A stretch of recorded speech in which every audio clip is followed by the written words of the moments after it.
This was actually taken and posted on the 3rd of September, so exactly a year from today. And there's been very little changes that have taken place in South Africa with regards to gender-based violence. So that's where the song comes from. It's really just a looped song, because there was only about 18 seconds of it that I had. So I just looped it over and over again to sort of like cement what the feeling of music. Thank you. Thank you, Nombuso. Zanele, I'm going to pass it over to you.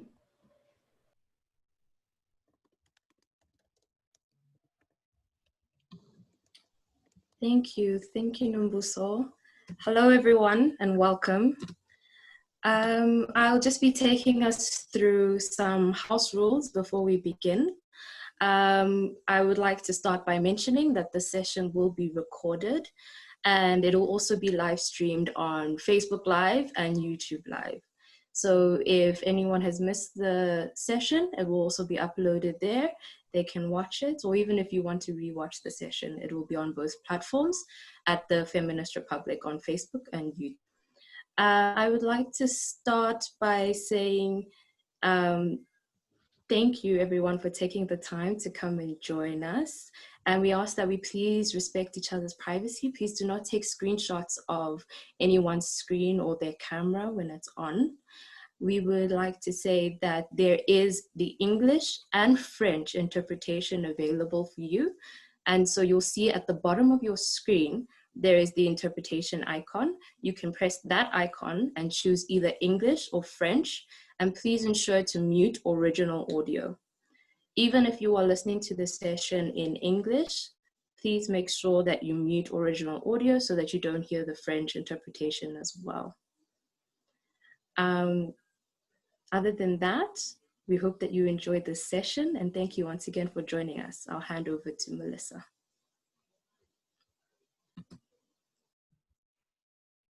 Hello, everyone. Greetings from Makuyu. I've not had a minute to chat where I'm connecting from. Greetings to you wherever you may be connecting with us today. So my name is Melissa Wainaina, and I work at Urgent Action Fund Africa as the Feminist Republik Creative Facilitator. So as Zanele said, welcome to the Feminist Republik Healing Gathering. If this is your first time, we are grateful for the offering of your time and your attentiveness, depending on where you're connected. It might be at the tail end of your day or the beginning. And if you're joining us once more, thank you for returning and honoring us once again. Coming in here to listen, to share, to learn on issues that nurture, grow our ideas, and thinking about healing in community. So thank you. Before I give the platform to Ruth and our esteemed panelists, allow me to share with you a few words. Over the decades, Urgent Action Fund Africa has been working towards enhancing her support of African women human rights defenders who operate under the context of varying degrees of violent political repression, increased surveil, attacks, threats. The fund has been tracking the upsurge in certain grim trends, and all the while collecting information on the evolving context in which African women human rights defenders work and organize. And we draw these insights from our rapid response grant making, and also from some of the reflections and experiences shared in convenings. The Feminist Republik platform, formerly known as African Women Human Rights Defenders Platform, emerged as a result of witnessing some of these trends. We were seeing how feminist activists and women human rights defenders were simply buckling under the yoke of an increasingly hostile operating environment.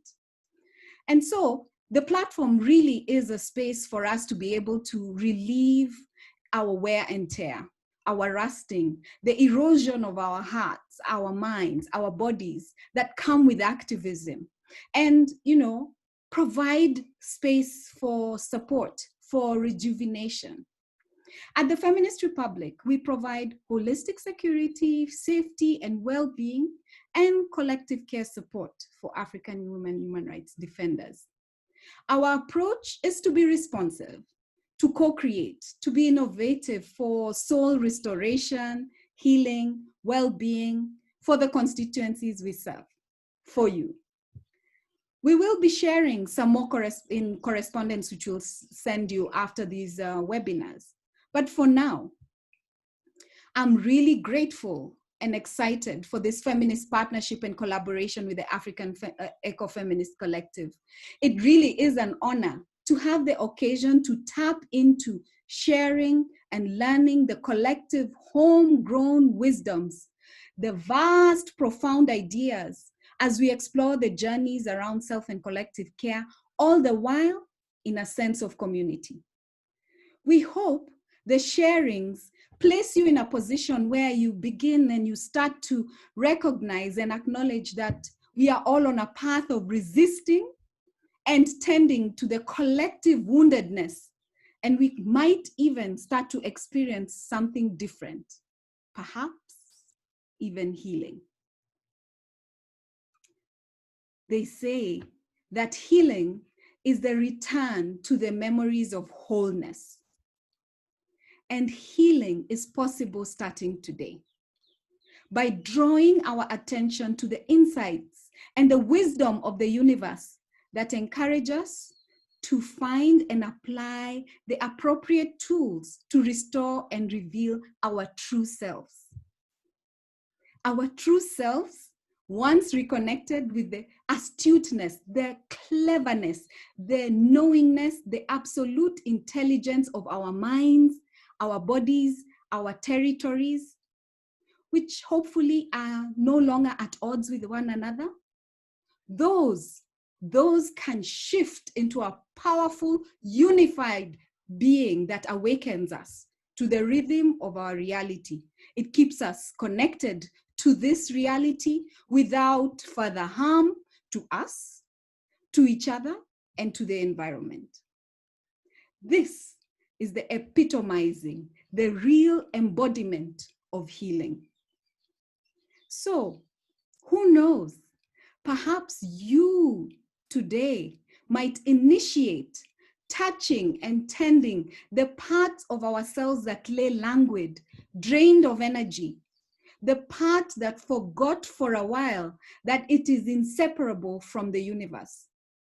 You may manifest healing of emotions, of feelings, of interactions with more ease. And you know what? Along with it might come more pronounced, more intentional, more powerful roominess of choice, space for creative energy, and possibly even kindle compassion and joy. So we invite you to take a seat with us with a fresh curiosity and an openness. Pay attention gently to your body, to your heart, to any part of you that needs healing. Each moment you're in a healing gathering like this, no matter how you come into the space, there is always an opportunity to cultivate a seed in your inner being. And that seed nurtures you. At the right season, each seed is a promise of flourish, of transformation. Welcome. Thank you, Ruth. Thank you very much, Alyssa. I'm getting slightly emotional from music that Nombuso played, to listening to you, and to reading the messages that are coming in from the chat. And I'm very thankful for that. I don't take it for granted that I have the privilege of being in community with over 100 people, 100 friends, 100 comrades, and possibilities of organizing together and being in community with one another. So I don't take that for granted. I feel very humbled. I feel very privileged to be here with you. So I will introduce myself. My name is Ruth Nyambura, and I am an ecofeminist, feminist political ecologist. I am an anti-capitalist. I am a feminist. I work on the intersections of gender, economy, and ecological justice. My organizing work has been within movements on the continent of Africa, but also with in transnational movements, mostly based in Latin America and Asia, fighting for agrarian justice and climate justice, fighting for, a liberated world, liberated territories, liberated bodies, fighting for freedom, dreams, and utopias, and how we build those utopias and make them come to be. I convene the African Ecofeminist Collective. The African Ecofeminist Collective is it's a collective that was started in 2013 between friends, feminists on the continent, academics, researchers, grassroots organizers, friends, lovers, comrades, who felt deeply about the politics of ecology on the continent, who felt deeply about the politics of renewal on this continent and the politics of regeneration. We, as I said, we are a loose collective of feminists on this continent. We are anti-capitalist, unapologetically. That is our politics. We believe in a liberated world for all. We believe in justice. We believe in tenderness. We believe in a politics of care. And that is how we have organized and been in spaces for the last 7 years, and hopefully will continue until we get to the liberated space or place that we aspire to be. Of course, it's not a place, it's not a space. It's constant work that we aspire towards. So that is that is introducing me and introducing the collective that I am part of. And we're very privileged to be in community today, especially with the Feminist Republik, because we have been having these discussions for the last several months. This webinar, this conversation, I actually want to call it a conversation, has been birthed out of so many conversations between feminists in the last 4 or 5 months. So it is a pleasure for all of us to bring it into this space in this particular way, and to invite a gathering of so many to come and witness with us the possibilities for radical feminist organizing on the continent, but also a truth telling that our panelists are going to that we're going to hear from our panelists. And I will start by introducing the panelists that we have today. So I know in the webinar poster it was indicated that there are six panelists, but actually there are two webinars separated, and we have different panelists for each of them. So today we have 3 panelists with us. So we have Kumba Toure, Fania Noel, and Nombuso Matibela, and I want to ask them to please switch on their video. We have one more panelist that we are waiting for, seem to be in a bit of a bind. Her name is Crystal Dix. So we will continue with the conversation as we wait for Crystal to show up to this particular space. And I will start by introducing our panelists today. And I will start with a dear friend and comrade of mine, Fania Noel.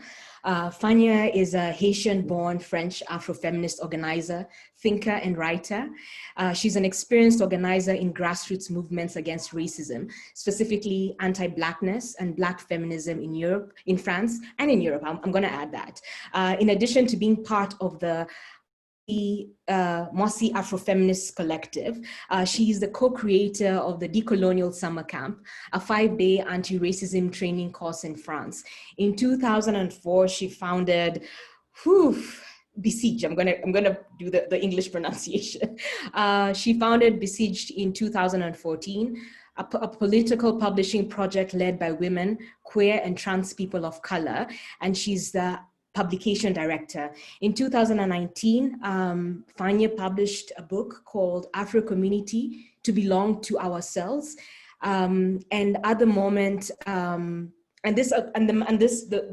impetus of this book is in terms of it's a manifesto of an Afro-revolutionary and anti-imperialist utopia for the political organization of Black people in France and against racial politics and neoliberalism. starting this week, actually, Fania is a new PhD candidate in sociology at the New School for Social Research in New York. So Fania is back to Fania. If you haven't switched on your video, please switch on your video. Our next panelist is Kumba Toure. Kumba Toure, I'm sure many of you know Kumba Toure. Kumba Toure was born and raised in Mali and Senegal, is a writer, storyteller, movement coordinator for Africans Rising.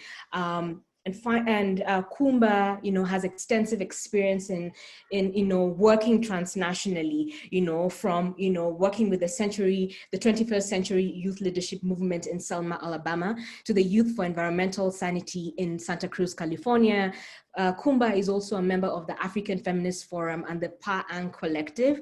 And I must say also, she might not have indicated this, but Kumba is also part of a collective working on water justice across Africa. And Fania, I keep saying Fania, I'm sorry. Kumba is a loving mother, a sister, and a daughter to many, and we're very privileged to have Kumba with us today. And I will introduce Crystal Dix in as much as she's not here. So when she joins us, she will catch up. Crystal Dix has been a social justice and feminist activist for over 3 decades. From student activism, she spent over 22 years working in the international labor movement, primarily as a Freirean-based adult educator. She's a social researcher and policy advocate. Crystal Dix worked as the head of the Gender Equity Office at the University of Wits in Johannesburg, South Africa, and she's a committed anti-capitalist. And the last panelist that we have for today, who is our artistic musical curator, is Nombuso Matibela. Nombuso is a dear friend and a dear comrade, and Nombuso is a feminist political educator, a DJ, vinyl curator and collector, and Nombuso's work as a researcher and as a feminist and as an organizer looks at the liberatory potential of music from the anti-colonial period to the present moment that we have in Africa and in the African diaspora. And so with that, I will just give one house, basically one thing that was not mentioned at the beginning. We will have a fast part of we'll have a fast discussion, and then we'll have a very small break, because we realize, you'll notice even how we started this conversation. It started with music.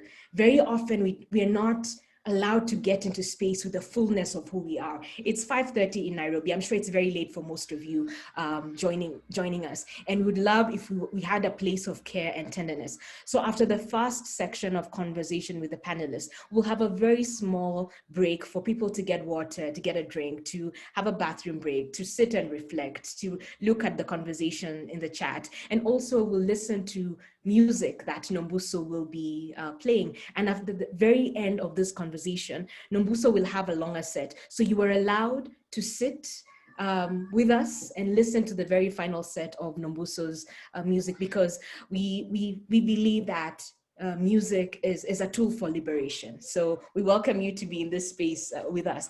And with that, I will begin the conversation with I'll begin the conversation. So Kumba and Fania, one of the things that we are often not invited to think about when we get into spaces is what has been the political project of your activism and organizing life. What has been the grand project of your organizing life in Haiti, in France, and for you, Kumba, in Mali and Senegal, and across different countries on this continent? What has been the political project of your feminist organizing? I'll start with Kumba.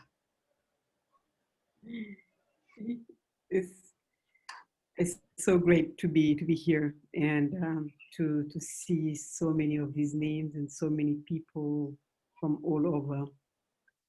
These are big questions that we don't always, take time to think about.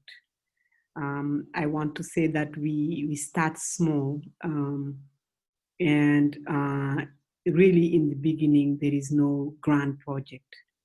I think I learned a lot first from my mother, who was not part of any organizations that is known of. But what I know is that I can see her walking down the street and walking fast as she is followed by another person, most of the time a woman, who came to tell her about an issue. Could be that, you know, her child could not register to school, or she could not find a paper, or did not know where to go to fill out certain forms. And I could just see her walk fast, and this person is following as she goes to find somebody in our district who could help, whether it's the mayor or it's a friend or somebody who works at the bank. It doesn't matter, depending on what the problem is. And really, I realized that the thing is, okay, when things are happening around you, when people are coming to you, or when you witness, you do what you can with what you have. That's the grand politics, if I can call it that way. And then, of course, being, born and raised in West Africa, between Senegal and Mali, beyond the individual issues that people bring, it's what we face every day, of what we see that are more, systemic and generic. And then we take that model at that level. And the biggest thing is, how do we make sure that everybody, nous assurer que tout le monde, et quand nous parlons de tout le monde, nous voulons parler de chaque corps, de chaque personne, que chaque corps, chaque personne compte, chaque corps, chaque individu est considéré comme étant digne de la joie, du bonheur, de la prospérité, et que tout le monde est perçu comme ayant droit à la justice. Et voilà, donc l'élément le plus important que nous recherchons. Et donc,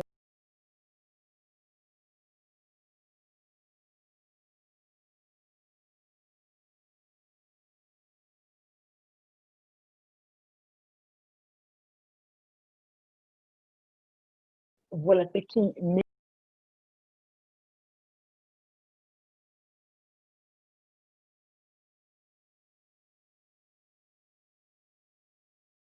each of us and all of us in communities to be counted. Thank you, Kumba. Vanya, what has been the political project of your organizing work from Haiti to France and now to the belly of the beast, literally? What has been the political project of your life when you think through your activism as a Black feminist in this world, in multiple worlds, bearing multiple identities? What has been that political project? I think that hello everyone. It was a pleasure to be here. I think that the core of my activism and the red line in my lane that I follow when I look in the past is it's build bridge and conversation, because I do not do activism really in Haiti, because you need to take the time to understand, to be there, because I didn't grow up over there. I'm a diaspora, so you have to take the time to not, think that you have some kind of genius idea. So it was more to build bridge, to bring, for example, to invite the young feminist activists, Haitian feminist activists in Nyansapo, or Black Feminist Festival in Europe, is to put in conversation what we do in terms of Afrofeminism with the African feminists, but also Caribbean feminists. Is that kind of different of context to be a minority, a racial and a gender minority, but also to have conversation with Black women in the context that they're not a racial minority, but they're still a gender minority, even though they're not a racial minority in Africa, sub-Saharan Africa, and the Caribbean. The race reconfigure itself. The racial impact to be a Black woman, even in a Black country, reconfigure. Have a different meaning. It's not just that it's disappear. It's have another reconfiguration, a colonial one, a migration one, interaction with expat or NGO or big institutions. So the racial question is still there. So I think the core of what I'm doing is to build space where we can talk, where we can meet, but where we can plan.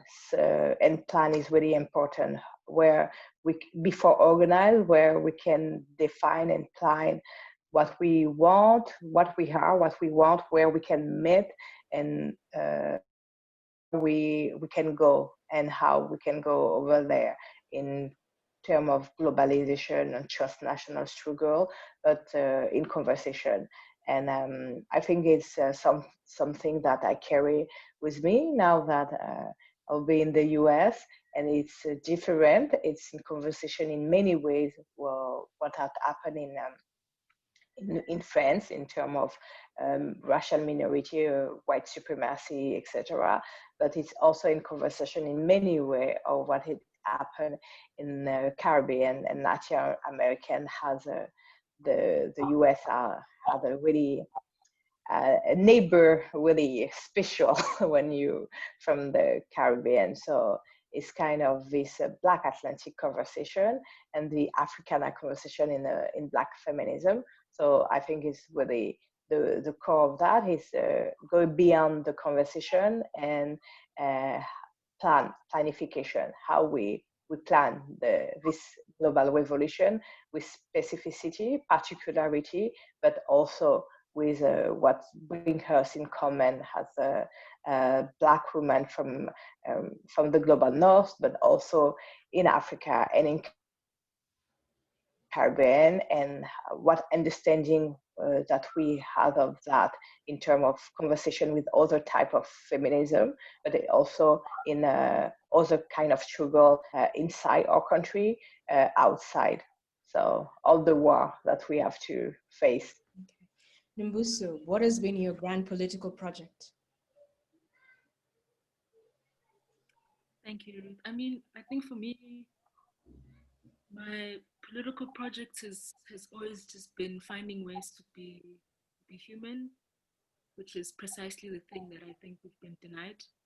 And I think the feminist sort of political project has given me space to be able to account for the many disappearances that we are encountering every day, the ways in which we are denied our humanity as people who are existing in this very gendered world, in this very sort of racist, capitalist society.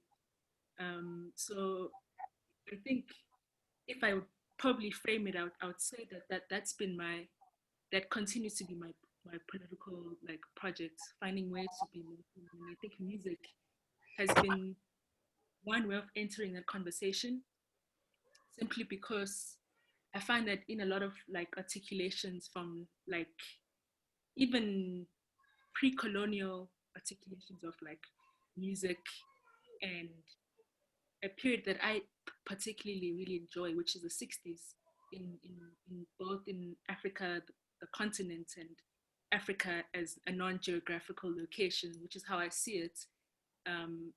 I find that music of that era is in many ways teaches us a lot of ways of articulating our humanness and like looking at like nationalist bands, looking at a lot of women who were producing incredible music from the continent and outside. Black women who were at the forefront of like creating a sort of like political aesthetic around music. I found those people, those like types of things and those types of like journeys as sort of very key in my own understanding of like politics and how I center what the political project is, and a lot of answers in how those people articulated themselves in ways that people who are understood as not human beings should not be doing that. Yeah. And picking up from what you just said, Nombuso, a running theme between the three of you, Fanya, even though you didn't grow up in Haiti, although you were born in Haiti, grew up in France, spent the last few years back in Haiti. Kumba being born and raised between Mali and Senegal. Nombuso, your work thinking through the music of liberation of the African continent, especially from the 60s. A running theme is it's sort of your work and your lives speak about the politics of borders, and often one of the things about being a feminist, one of the things about the afterlives of colonization, even for those of us who constantly speak down with borders, these borders are colonial, but still we find ourselves in the ways in which we organize, in the ways in which we theorize. We organize and we theorize, or we mobilize as if these borders are the thing, So my question is, this political project that the three of you have been on or are on, what has it taught you about the possibilities of transnational feminist organizing? What are the possibilities of organizing?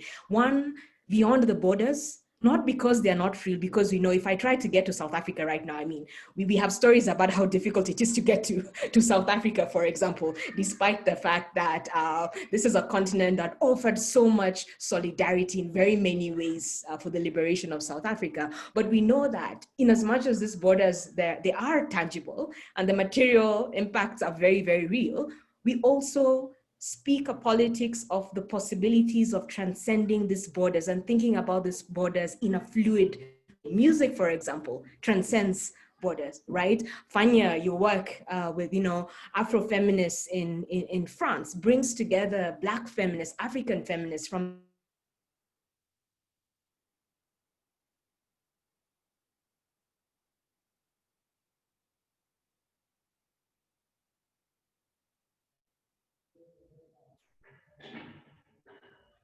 I think her video has frozen.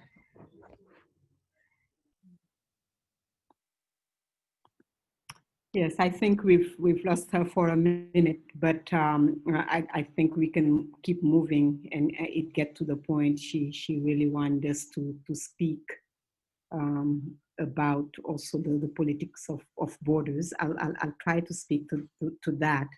I struggle, of course, personally, every time as people, push me to say, but you are from Senegal or from Mali? I'm from both, but how? And, and I have to say, oh, but my mother was from there, and then my father there, and then my grandmother was born here. I come from 3 generations of women who were born in one country and raised in another. And this is just between Mali and Senegal. My mother, my grandmother, always born in one country and raised in the other one. And we've been back and forth between these countries for generations. And I know it's been even before that. We've been moving back and forth.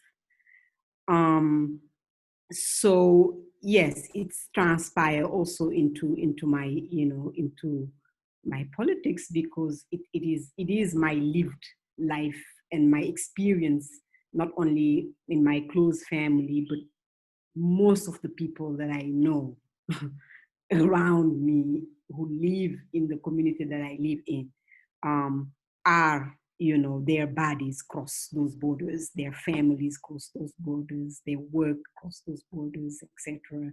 So it is a violence actually on us in terms of imposing, the passport and where we're from and what we can do or not.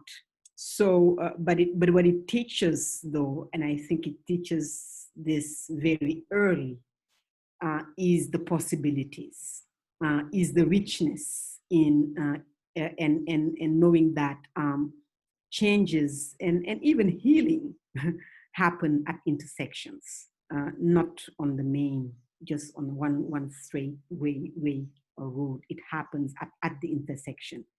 It is at the intersections of, cultures, languages, class, that the possibilities of change are born.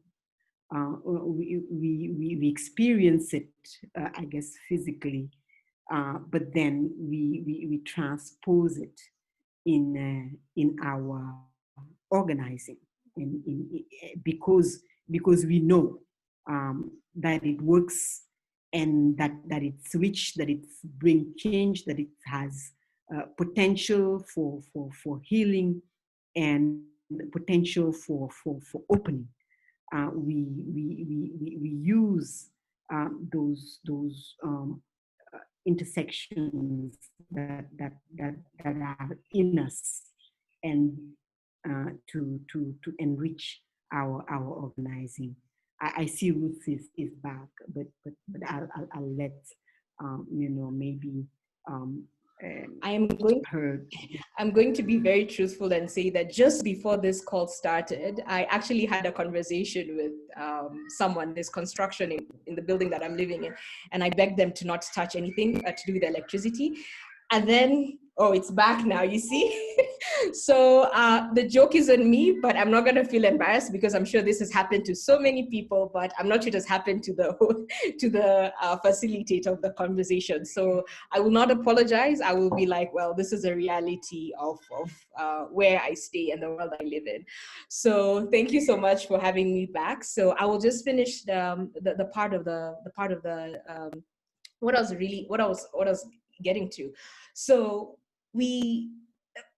your own work, the three of you, as I said, sort of is a sort of transcending of the physical colonial boundaries that have been forced upon us. And you organize within a context of neoliberal globalization. We're organizing within a context of rising fundamentalisms and authoritarianism. But importantly, we are organizing within a context in which African feminist movements, Black feminist movements have been co-opted by the state and the NGOization of our movements. In addition to that, we have to speak truth to power to the kinds of interpersonal violence within our own communities that have weakened us. And also the sort of erasure or the lack of focus around the histories of our movements, because we have not always resisted. This isn't true.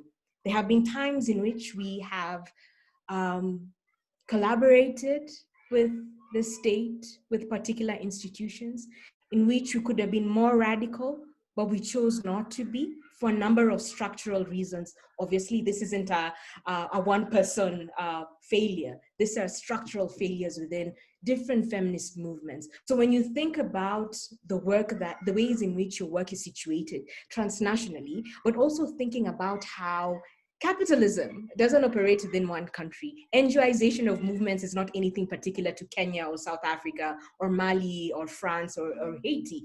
This is a structure that operates across the world, that feminists are constantly navigating.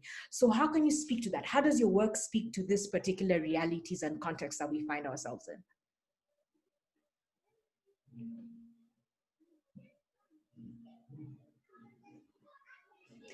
I'll let Fania go first, because I spoke when the electricity left, and I'll come back right after.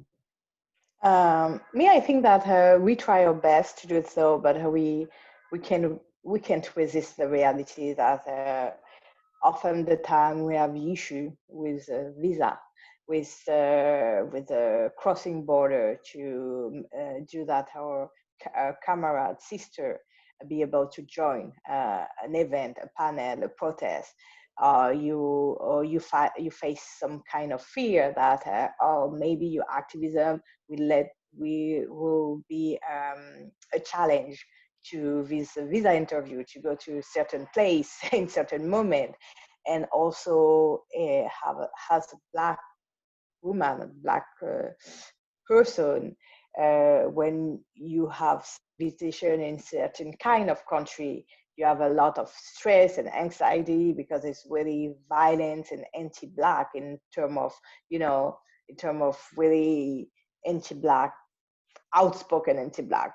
Globally, everyone is anti-Black, but have some country that it's really like in the day-to-day in the street. So all the issue with the border that we wish they were different. We wish that the freedom of circulation was a real thing.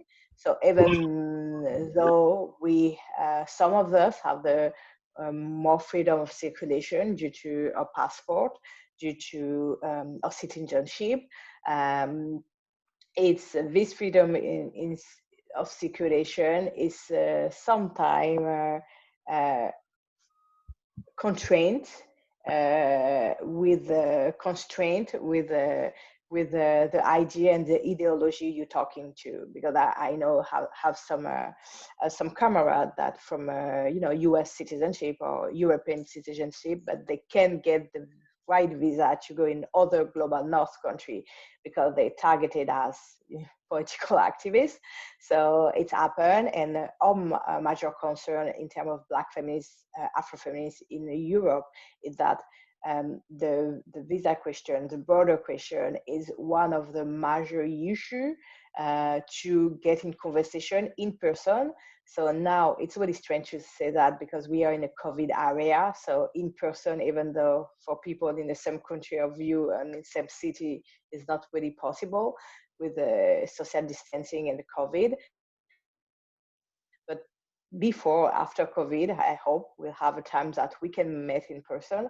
But for the conversation in person, be sitting in a room with other people for 2 days, 3 days, 1 week, have some conversation, not plan in a Zoom meeting, but the conversation that can stop, restart during a dinner, during a walk, take time to think about the conversation and get back to the person because you're in the same room, in the same space. It's really an important thing. And we've seen that what happened when a beautiful camera that created the Black Feminist Forum in Bahia in the same time of Awid, that all the connection that made all the possibility, all the thinking, it's after that Moissy thought about the Nyan Sapo Festival, and we met a lot of persons that we work together. So in terms of that, we have to rethink that, and we have to rethink about the fact that internet brings us closer. It makes that it's possible now to organize meetings, to organize projects with a Google Sheet and a Google Drive and Zoom meeting with sister and comrade from all over the place, even with time zone. Even with time zone different, but we can do it more easily than with visa, but we still need some place, some longer place, not 1 hour, not 2 hour, not 3 hour meeting. We need some retreat. We need some space that we can be together for 3 days or 5 days in the same space, in the same location, in the same time, and nothing else. And for that, I think the solution is to reverse the table. Stop to doing the gathering, even though it's more easy to do the gathering in Paris, London, New York, Berlin, because all the flights go over those places. It's really easy to get a ticket for wherever you are in the world to go in Paris, New York, London, and it's less easy to do Dakar, Port-au-Prince, Dakar, for example. You have to do a lot of crossing border, but we have to figure out what country in the global south is convenient and don't have a lot of visa issue for the person in the global south and for the person in a global north is not really an issue. So I think we have to try to understand that and to facing reality, to see that, yeah, we would not do stuff, meeting in the Hilton with all the conferences that, you know, everything will be easy and taken charge with the big conferences center, and say that, yeah, we are activists and we face the reality. We're doing in the country that we can have a electricity problem. We can have a with Wi-Fi problem. Sometimes we have to deal with late, etc. But we are here to change the world, so we have to take the world how it is. But we need time. We need we I think we need to value time, and to value the time needed to do stuff. And sometimes the time needed to do stuff is just the time to say nothing and just be in a space with other people and think and not be efficient. So we need to value time and to value the time we need to change stuff. Thank you. What I would say, Ruth, on the last part of the conversation, what you added, there's so many questions in one question that you're asking at the same time. But I have to say, you know, I'm struggling. We are all struggling, and we live under the pressure. Even as we try to make change, many times the tools we have, even the language we use, the way we work, many times are, you know, borrowed from what we are fighting. You know, and just to give an example. I am currently working on, you know, coordinating, you know, a movement, a Pan-African movement, building solidarity. But the struggle comes when we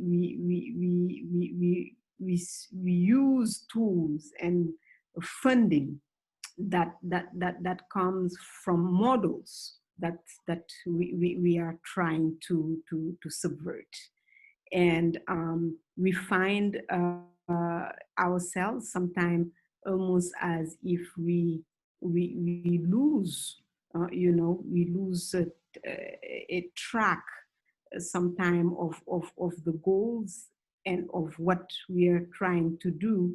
We can lose track in the processes and in how, you know, people want us to report, or you know, how they want us to verify what we are doing. That's one thing. The other struggle is also some of the things that we are calling forth, things that we want, are not really in the interests of, you know, sometimes a small but powerful, you know, groups of people.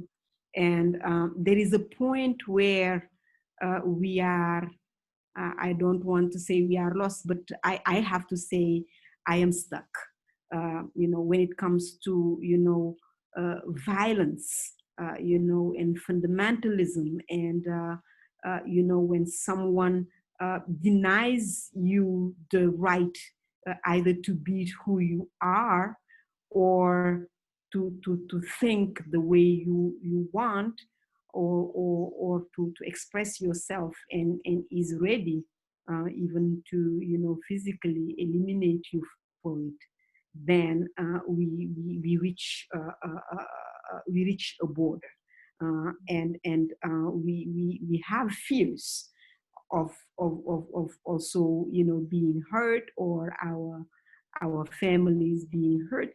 And even if it doesn't get that dramatic, it's also just about how we can be punished,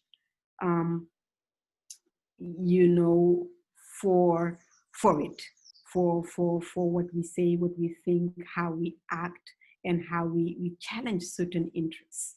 And we have to recognize those, because I think as we stand and speak our feminism, our anti-capitalism, our solidarity with different group, when we say tax international corporations, not the small farmers or the women selling tomatoes, what we are really saying is not in the interest of well, it's in the interest of a big part and majority and people that we see, as we said in the beginning, deserving of happiness and prosperity, but it's not always what everybody wants. So this is things that we just have to recognize.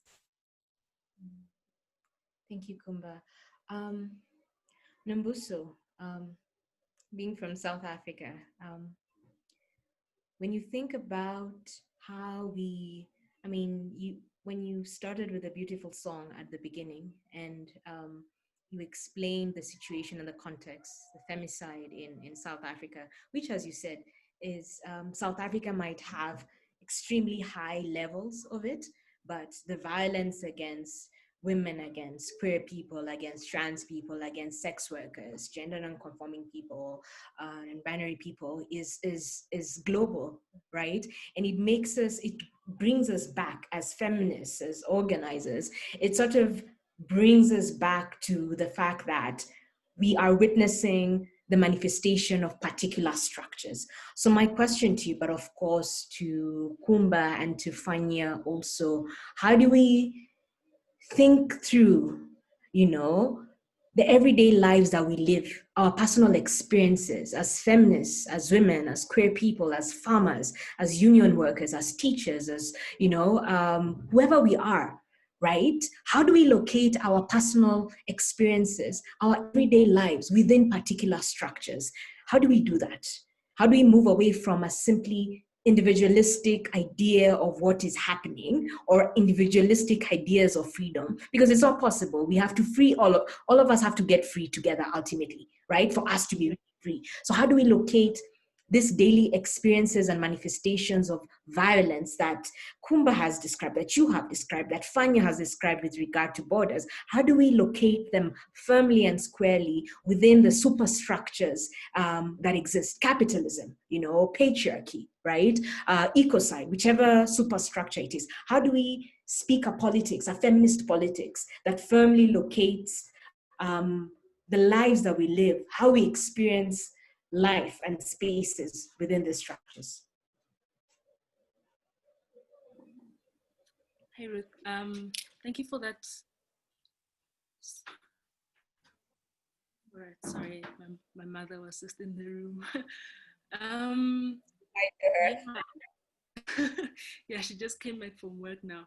I think for me, it's a very difficult question, and some of the sentiments that you raise are things that I was thinking about even when I was contemplating whether I should use that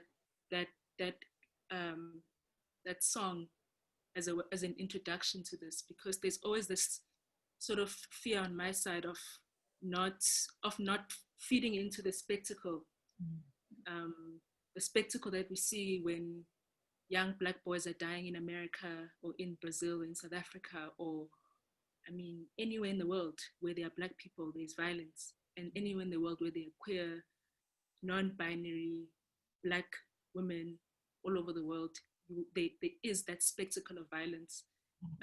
And I think a lot of at least my thinking of this problem that we have is I'm always sort of plagued by this question of how do I sort of speak about this within my artistic practice without sort of succumbing to that thing of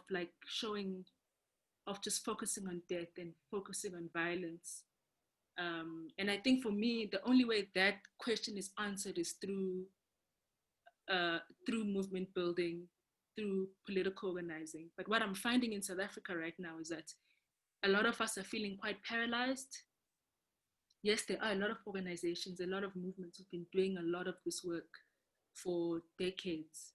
But at the level of like social movements, at the level of like gathering people who are not ordinarily are going to be part of a particular organization or card-holding members of it, or like everyday like members of that movement, social movement organization, how to bring those people into the fold, which is in many ways it's all of us depending on that particular issue. And I think there's a lot of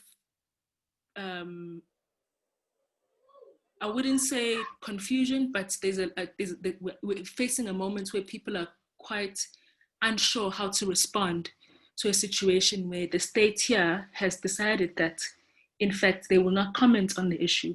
They will not deal with it. And it's very difficult for them to deal with it because the very same people who are the leaders of this country are rapists, abusers, sexual violence abusers, they are domestic violence abusers, and a lot of the people who are running the country are exactly the problem that we are responding to. So it's been very difficult to sort of organize the way that I understand organizing to be. I was part of a student movement called Roads Must Fall in 2015, and being in that space taught me how to organize and how to move away from the individualistic sort of narrative, and how to and move away from dealing with issues, political issues that are quite structural from an individual point of view. But to be honest with you, at this point, I'm finding that those sort of structures no longer exist, and the question of how to build them up again become very difficult when, in all honesty, a lot of those movements that I've been involved in have formed because something that's a spectacle has happened. The same thing with there's different movements aside, like keep the energy up. It's a page. There are a lot of gender-based violence, like small social movements that have formed to respond to this issue. But a lot of them form when something spectacular, some big violence has happened. And then after that, there isn't what do you call it? There isn't, we don't necessarily, at this point, I mean, if I'm honest, I don't think that I've been able to be a part of things or see things where we're able to have political momentum to continue to fight back.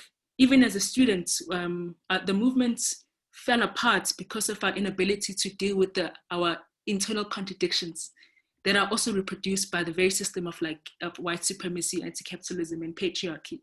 The very same things that we're fighting for outside were reproducing themselves within the movement.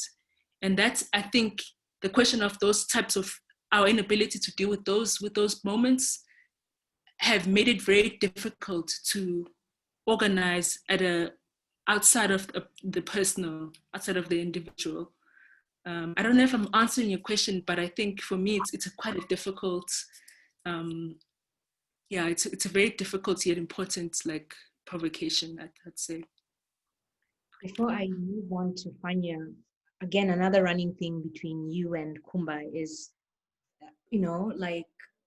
we sort of are at a point where so much is happening, right? It's dark, it's horrible, it's painful, and we sort of don't know how to move. We're sort of almost like at an impasse, we can see how horrible things are, and we've done our best, and many of us are frankly very exhausted, right? But we're wondering, how do we move forward? Fanya, your work within the Afro-Feminist collective, I mean, Mwasi, and being a Black French woman in a country that is notorious for not seeing color or race, but still being very, very, being very, very racist. when you think about the politics, being a Black woman, living in a country, a country that's still, like all other colonial countries, benefiting from the proceeds of colonialism, and being located there and organizing within the heart, within the belly of the beast, right? In France. What kinds of conversations are you having within, the Afrofeminist, the Black feminist spaces? How did you come together? What made it real? What made it tangible? And this goes back to the question of structures, right? Because when you're in Mwasi, you're organizing with someone who, has heritage from, whether it's Jamaica, whether it's Haiti, whether it's Algeria, whether it's South Africa or Kenya or wherever it is in the world. So you come together as a collective, right? That in itself is a process of dismantling of borders in one way or the other. It is a politics of seeing each other, beyond and against what colonial boundaries have said that we see each other or we place each other. So could you tell us what has been the experience of organizing like that? Black women from different countries across the world meeting each other in France, which is probably the country that colonized, the country that that is part of your heritage. What is the politics of organizing within such a space? I think the first step was to be together, and the common experience to be a Black woman in France. So we have a common experience, and I think it's this Black experience, this specific Black experience of growing up in France. Now, it's an different experience of being an immigrant, an adult migrant. It's a different when you grow up in a Black country and you came in Europe when you're already an adult, so your imaginary, was solid, was really concrete, that in different, and when you grow up there, so you grew up in a kid, you kind of fantasy of you don't see color and you see that have color and everything like that. It's a difference. So it was really a common experience, and a common experience of being Black, a Black woman in France, and from different background, because the situation in France is different than in the United States. For example, we don't have a core group of Black people who share the same history as in the United States. Have a core group of African Americans that share a history together. So when all the group of Black people came together to organize, they can find a structural organization that already exists, or a kind of organization, a kind of the politicization of Black identity. So it's making, I think, either when you're a Haitian American or Senegalese American, to find some parallel about, oh, they did that 50 years, 100 years ago, Black sociologist organization, Black whatever organization. In France, it's very different. In France, have a issue to bring Black people together, and issue, ideological issue from the state that really against that, but an internal issue from Black people themselves, that seeing that it's really communitarism, it's really self-segregation. So we have to deal with a ideological war against a Black organization from the state, but also internalized in our own community has self-segregation and ghettoization. So came together was the first step, and I think it's important. That was the first step, out of anger, out of sadness, out of lack of.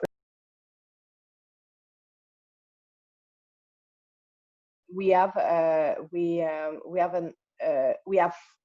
past this point, and I think it's what is important in terms of goal, of landscape, of revolutionary view, is that you came together in terms of common experience, in terms of anger, a lot of anger, a lot of you don't know what to do, and came together and put politics in that, help you to go beyond, so to organize, to do community, to communal, all this experience, to transform those experience on political analysis. And this is a really important point, to transform the experience to a political analysis and political goal and political strategy and planification.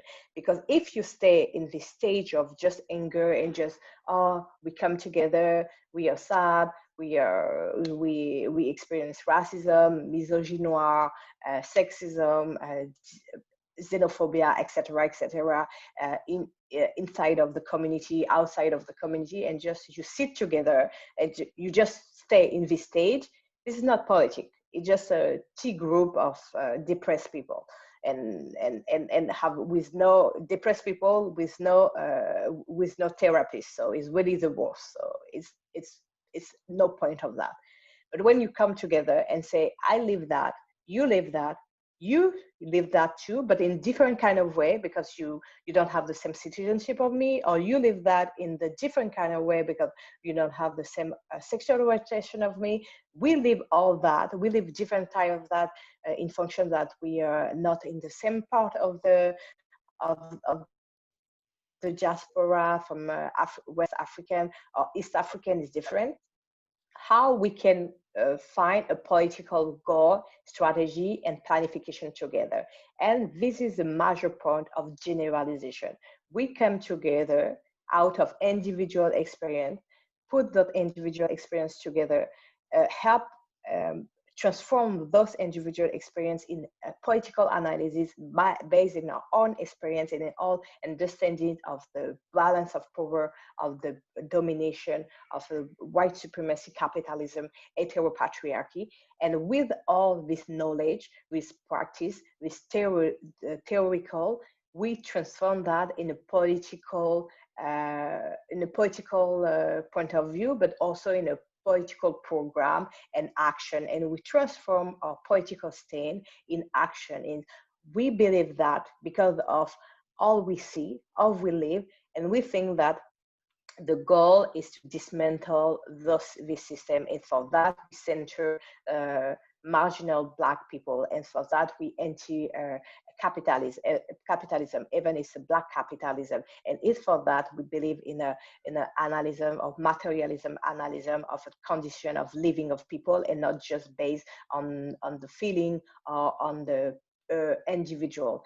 And I think it's really important that we shift and we do the first step of understanding what Kumbaya River Collective give us as an inheritance with the identity politic, not as something that we stay here and say that as Black women we are the best person in the world, as we oppress, but say that we base a politic on the experience, and we transform these understandings on your individual experience in a collective analysis of the political domination that we live, and it's really important. And now in Moissy, we are mostly 79 member. We have a political bureau that handle the big political line, the strategy, and we have different commission, all new member working on that, and after a time they can join the political bureau. So it's also in the strategy to be organized among Black women in terms of political strategy, but also do the practice of training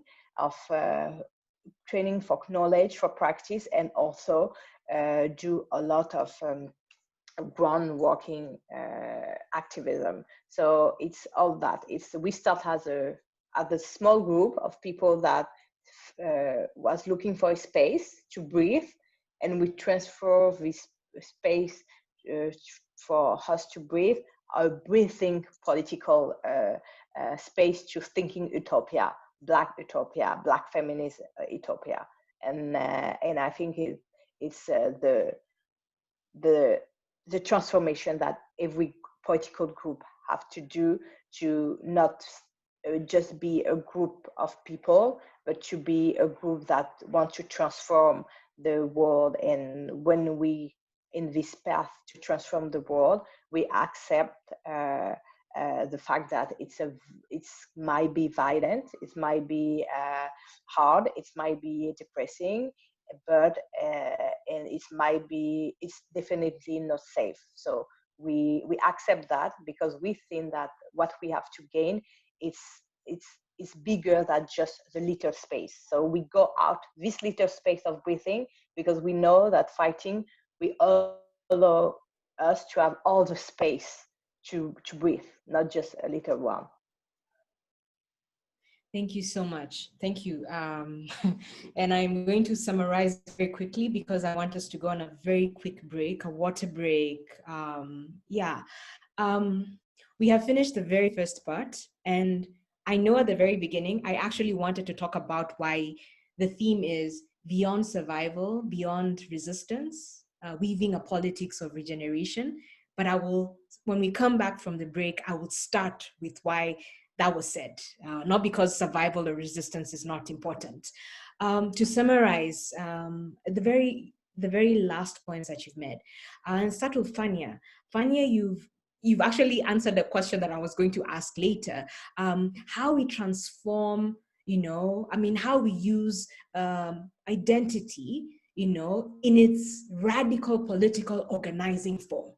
Right? Not as a space to, add and remove oppressions or whatnot, but within its radical emancipatory potential. Again, going back to, placing our lived experiences within the structures that we experience. Because, for example, being a woman or being Black in itself really says nothing. It says something because of the power around how we have been the process of racialization, capitalism, how we engage with that. That's what gives impetus and meaning into the ways in which we experience life.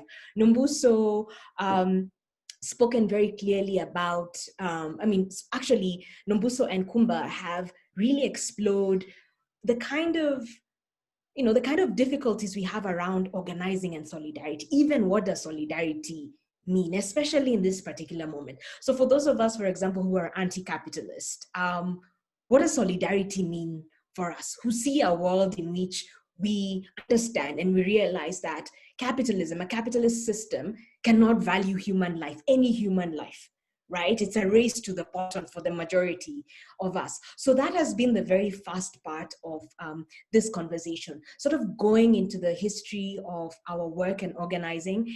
And I will say that we wanted to make it as personal as possible because oftentimes when we have panelists or people are invited to speak, we expect them to give this PowerPoint presentation as if the ways in which they navigate life, it's stuck on a computer screen writing a PowerPoint presentation. So I want to ask you, please stay. We are going on a very short break. If you have some care work you need to perform or be performed on you, if you need to take water, have a drink, bite on something, and reflect. And I can see the questions on the chat. The very final part is going to be about how do we weave a politics of horizontal comradeship. Now that we know where we are, how do we start to think about where we want to be, right? Do we even want to be in that space, this liberatory space together? Do we even want to be there? But it's a conversation we need to have. As Fania has said, we can't get stuck. We cannot afford to get stuck, unfortunately, in the spaces that we're in. We have to think about how to transform our lives and everyone's lives together. So we are going on a very, very, very short break, 3-5 minute break. Nombuso is going to play something from her set. And again, as I said, you're welcome to stay after the conversation is over because Nombuso is going to have a 20-minute wonderful, I assure you, it's really wonderful set. So you can put your computer on, relax in your house and listen to the set. So we're going on a break. Please don't go away. Nombuso.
DJ Nombuso.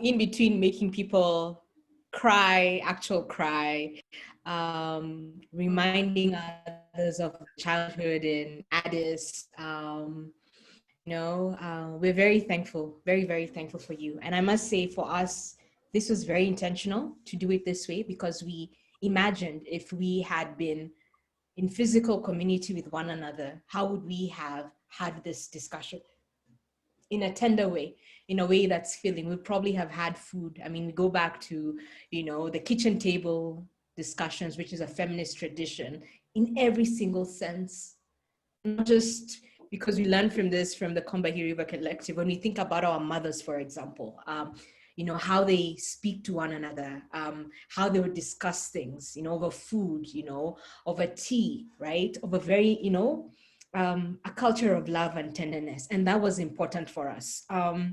We return to the very final part of this. And I must say that Anya has to run not too long from now, because as I said, she just started her PhD this week, and she has to run to class. And we're very proud of you, Fania, very, very proud of you. And I will start very quickly. We have a broad final question, but I will start by talking about basically talking about the theme of this conversation that we are having, and especially starting with the quote from my friend and comrade Wangoi Kamonji, who's on this call.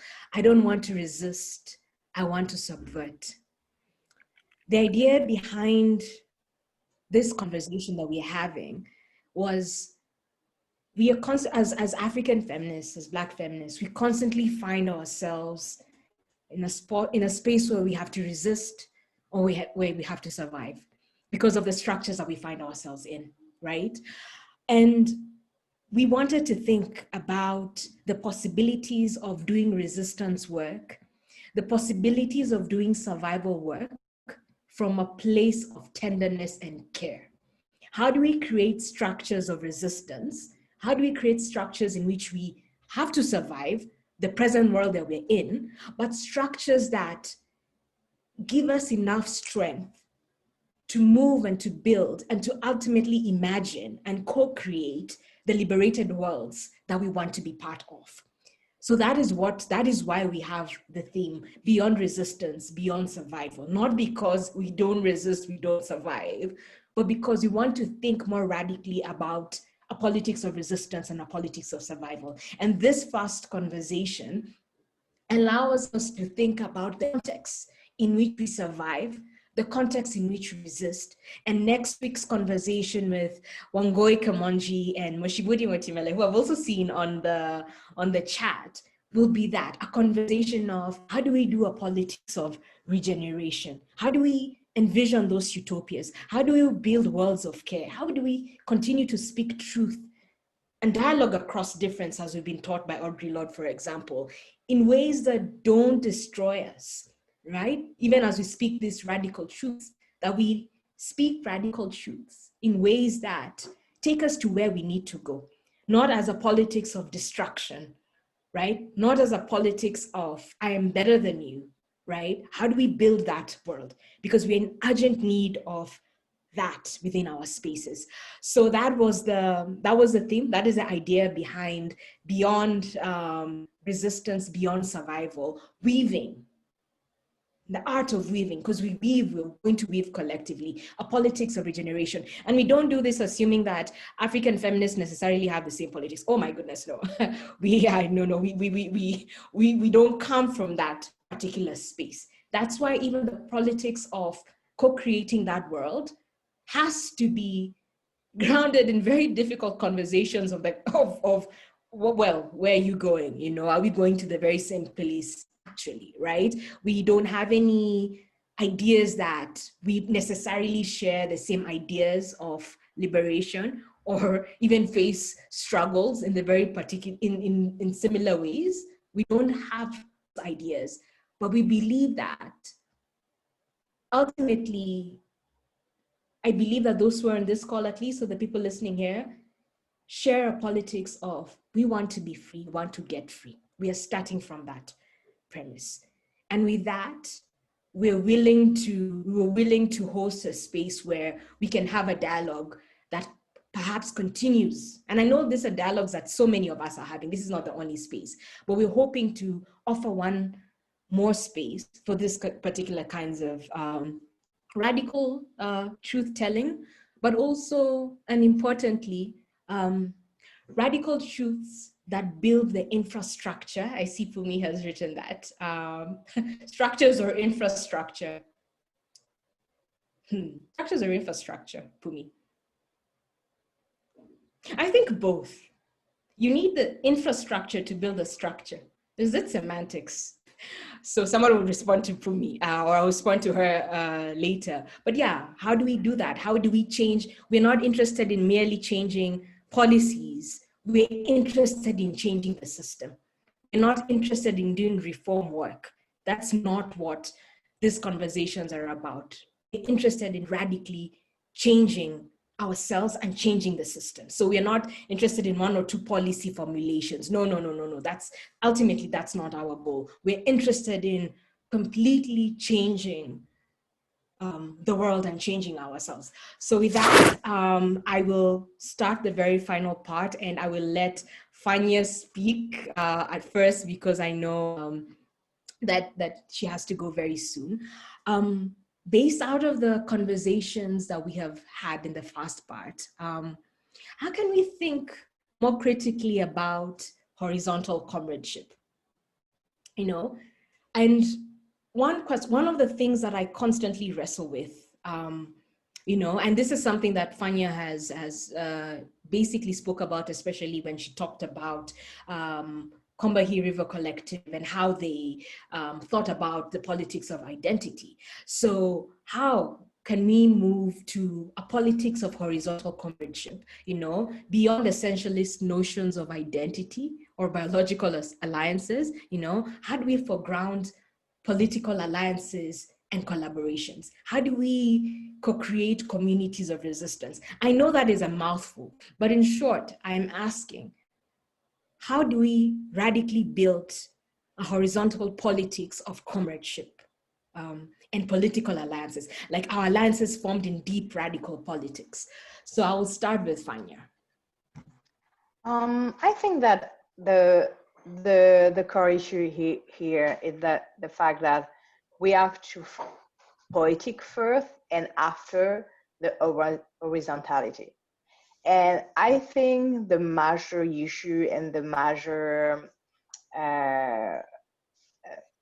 disappointment that a lot of young activists, young Black feminist activists, young Black activists, or young activists of any kind can find when they engage in activism, when they engage in poetically, that they think the how before the for what. And we engage after with a lot of disappointment, with a lot of disagreement, with a lot of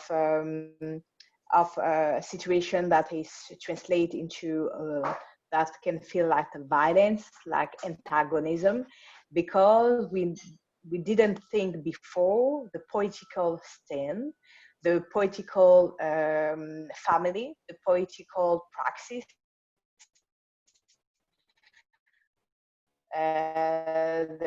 all the political theory and ideology that we are in terms of group. And we have to think, really do a very thorough work about that.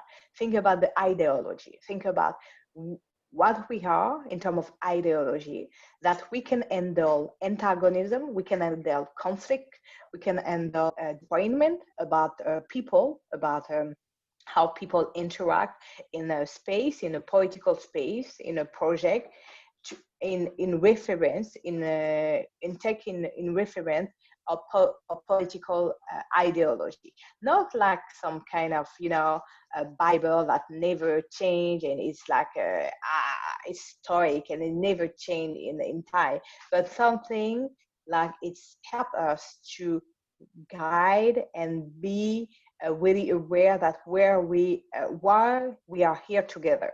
And we are not here together just because we like each other, just because we have the same identity, or just because we want to be in a safe space.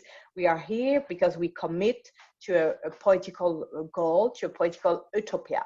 We can go back to this ideology, to this goal, because this ideology is in serving of this goal and not to ideology for ideology. It's not a religion, but ideology to serve the goal of liberation and to deal with conflict and to survive to the dispute. And I think it's really important. So when I think I talk about horizontality, I'm not,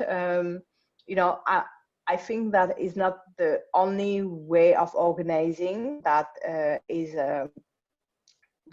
efficient in an organization. Have different types of power, of the distribution of power regarding of the experiences, regarding of the time that people made. I think we can have an approach of maybe a later Marxism.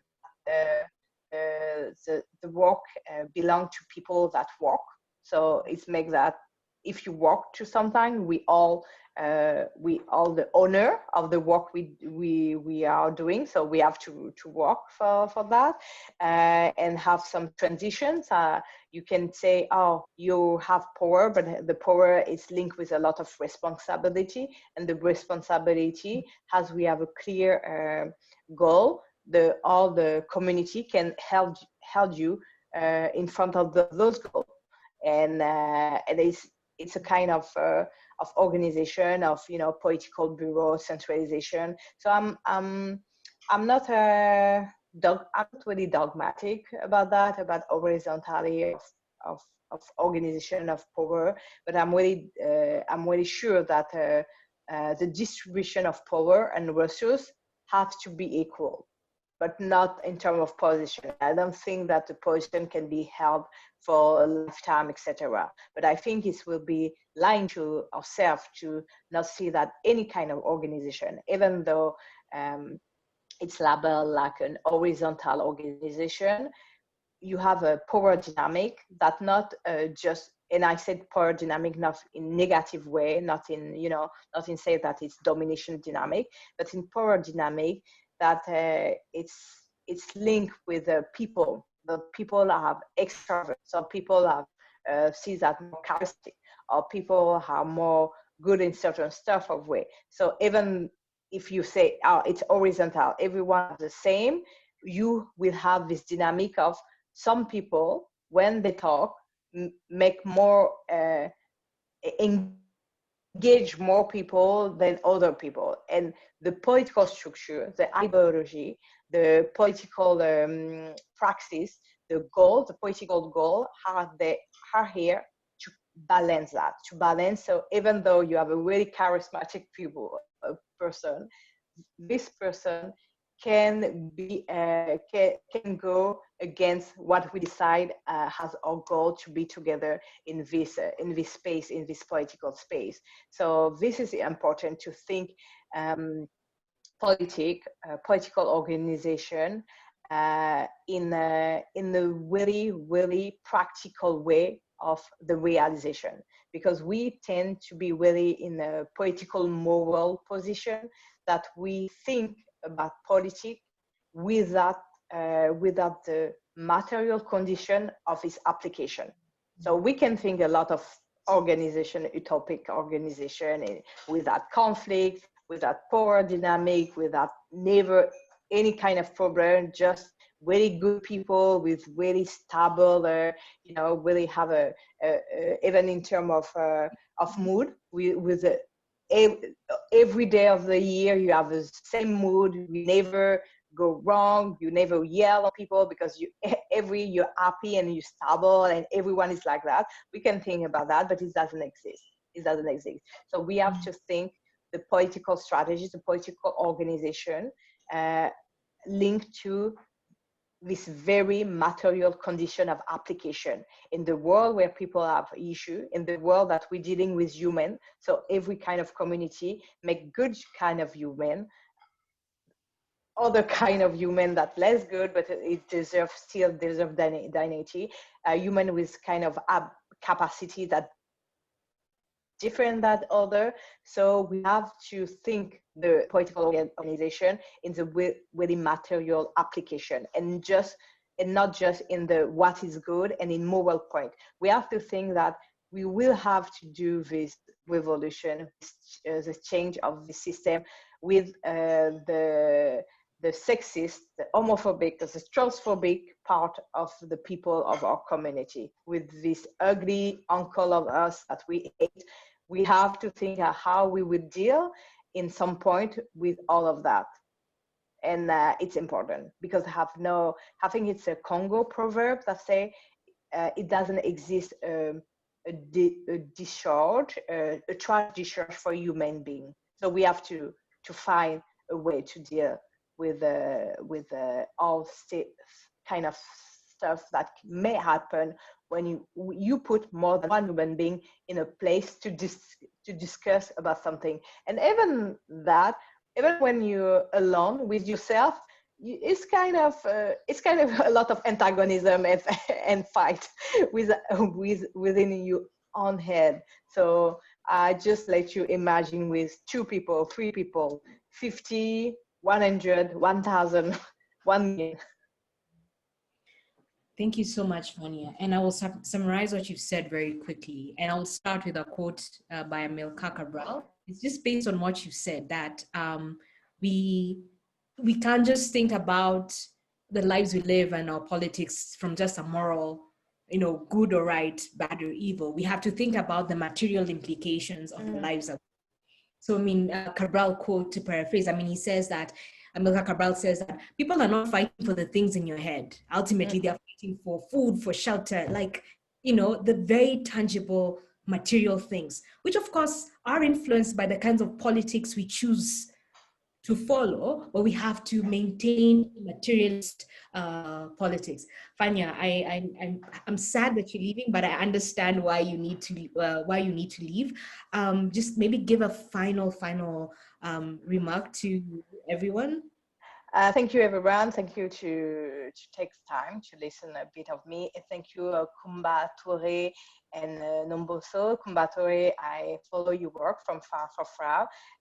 It's a pleasure. It's a really, I hope I will meet you and I will enjoy the Tabaski, the Tabaski someday in Dakar, and the Senegalese generosity, the teranga. I hope we will meet a day, and in this side and other side of the sea, we will never know. And for all of you, I hope you will engage, because I think it's the more important in this area of neoliberalism, to not fall into that trap, to think that we can individually change and face a very well organized and very well communized machine that how the white supremacy working with heteropatriarchy and capitalism, neoliberalism. So we have to really be aware that all the messages we get every day to say that you can change yourself to change the world is not that the message. The message that you have to get with other people, to bring people together and do the work. We change yourself. And you will change yourself while you're changing the world. But the self-deconstruction alone and individual will not lead to changing the system. It will lead with the better case in some kind of utopia, nightmare, a dystopia neoliberalism that you can see in a very science fiction movie like Hunger Game. The first district in Panem in Hunger Game, when you see a lot of people that enjoying the life, but it can be that. So a lot of deconstruct people about everything, but still in a really inegalitarian and really oppressive system. So we have to fight the idea that we can do all the work by ourselves, even though the work with others is difficult, but it's a long way. So we have to think beyond us in terms of the lifetime and beyond us lacking in terms of what we can do. We can do a lot of. So, wow, such a privilege to be in conversation with her. Thank you for all the love I see that has gone to Fanya. And I will return, I will allow, not allow, oh my God, what am I saying? I'm not allowing any open up the Kumba to address the politics of horizontal comradeship, but I also want what I actually see in the comment section. It's a lot of reflections, actually, not just questions. It's a lot of things to ponder with, right? Quite a number of questions around how we navigate. And Fanya has addressed it very well. When we work within community, it is difficult, right? It's a difficult process to work within a community. It takes a particular form of commitment to work within a community, and the honest realization that people are coming into spaces extremely broken, but also not just broken, still having to face the daily manifestations of different forms of violence, right? So this is how we come to be in community with one another, right? And this has to be thought of. How do we navigate that? And I think basically that sort of speaks to the comments, but also comments around, the resisting of the institutionalization of our work. I won't go back to the individualization. I think Fanya has spoken very well, especially about rejecting your liberal ideas of feminism, where, the self-help feminism, where I'll get free, right? I'll take a break for myself, which is good, but at the end of the day, you can't run away from structures. It's impossible to do that. And the idea that we can individually run away from structures and then everything is gonna get better, it's not gonna work. So I'm gonna open it up to both of you to speak about the politics of horizontal comradeship and also just the difficulties that are being expressed on the chat around how to be in community with one another. It's not a simple thing. Even, as I think Fanya was alluding, even within a relationship with someone, it's not easy. It's not easy. You don't wake up every day thinking they're the best person in the world, but you still choose. It's a choice, but it's also a choice that, it's a political choice. That's what we're saying.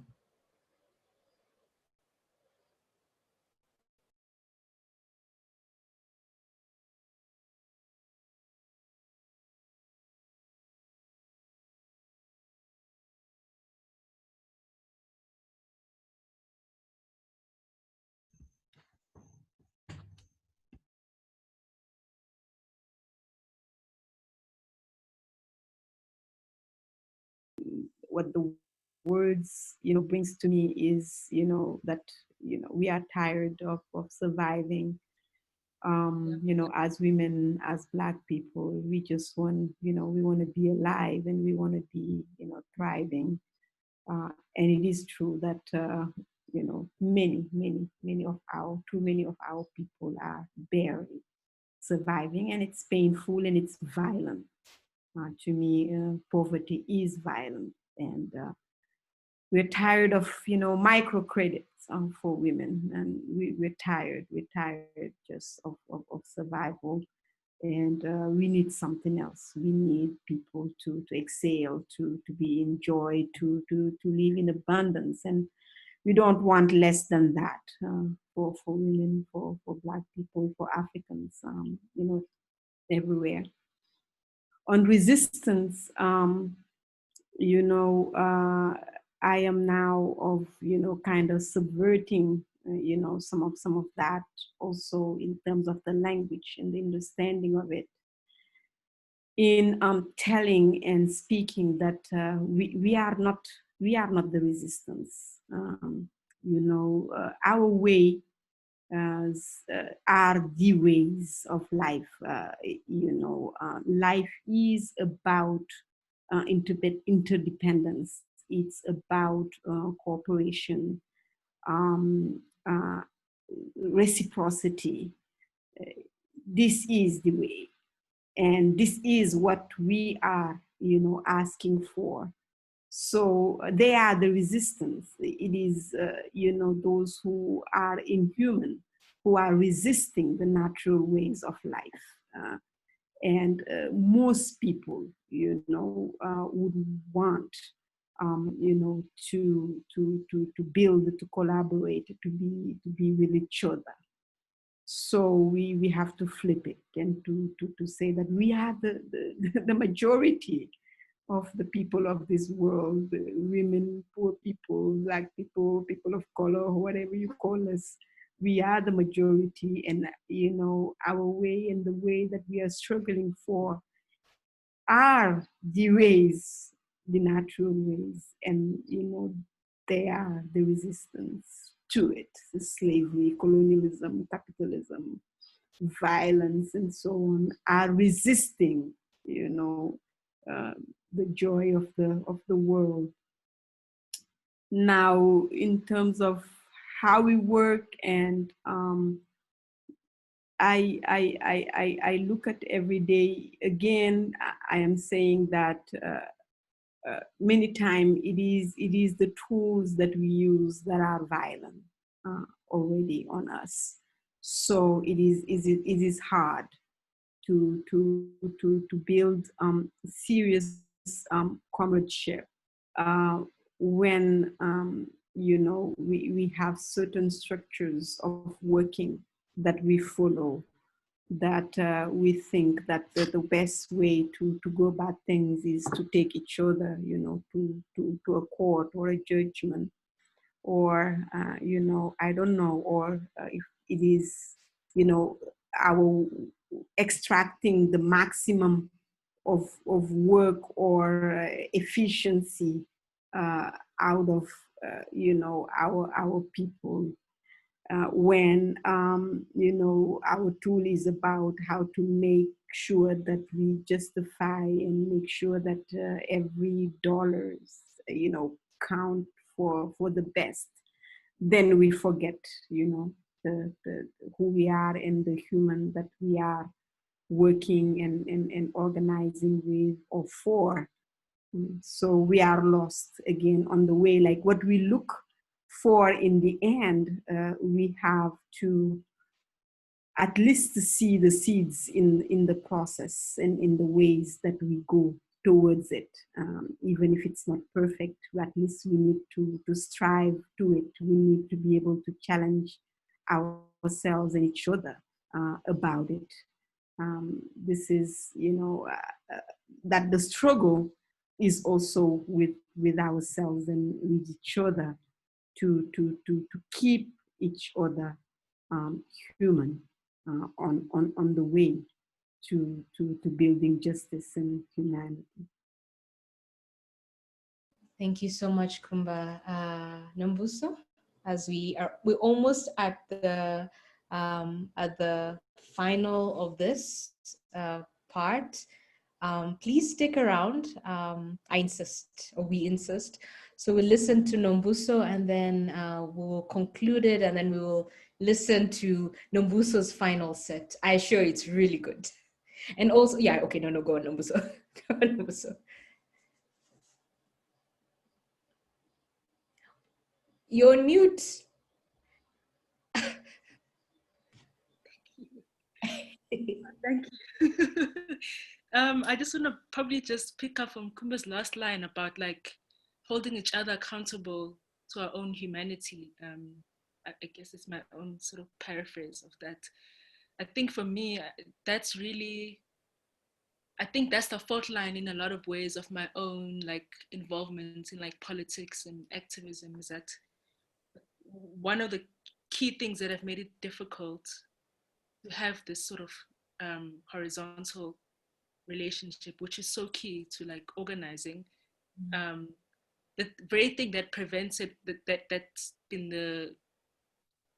the limitation, is precisely the thing, that the ingredient that's necessary for this sort of relationship to take place.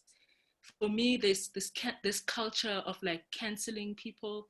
I think I've found it very difficult, where if we are not necessarily in agreement on everything politically, we then choose to then ostracize each other and not be involved in that very difficult back and forth, where it is healthy, not in situations where it's unhealthy, and a lot of boundaries have been broken.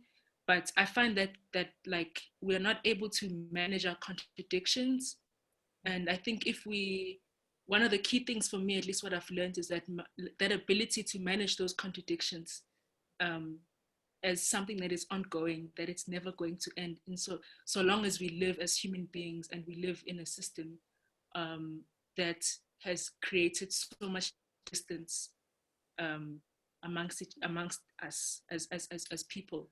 I think that's the key thing for me, at least, just that dealing with that politics of canceling people. I don't necessarily think it probably needs to be replaced with the politics of accountability, which is what a lot of people, a lot of organizations and movements, and a lot of feminists I've seen do, but I don't feel that those types of approaches are within the mainstream of politics. The main thing is just to cast each other aside immediately when we're not on the same page on every single thing. So that's also part of like managing expectations politically, you know, in the same way that we would like in personal relationships.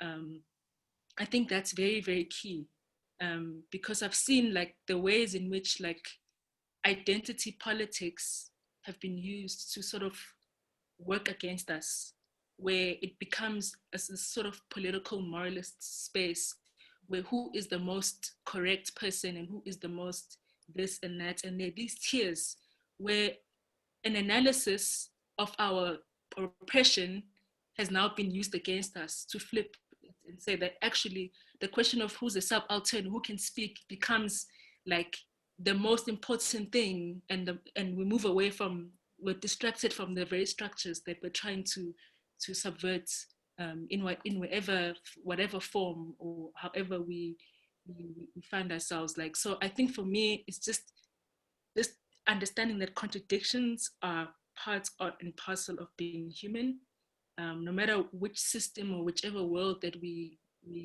foresee, or sort of whatever world we imagine, or whatever world that we're struggling for.